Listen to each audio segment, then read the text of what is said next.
What's on? It's Dunk here, New Parks Farm. Something a little bit different today. We got an owl box up there. You can see he's up there, just right there, in the top corner of this barn.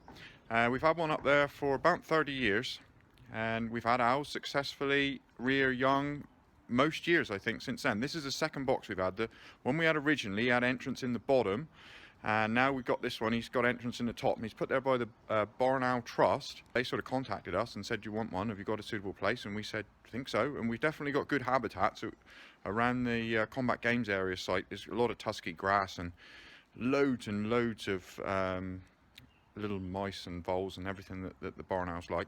Anyway, around the farm, we've got security cameras already, and we thought it'd be a good idea. We got these wireless ones, which you can just see up there right above my head, that one up there. We run an extension lead out from the lean-to, and we put the wireless security camera on there. We did that on Friday. It's Sunday now.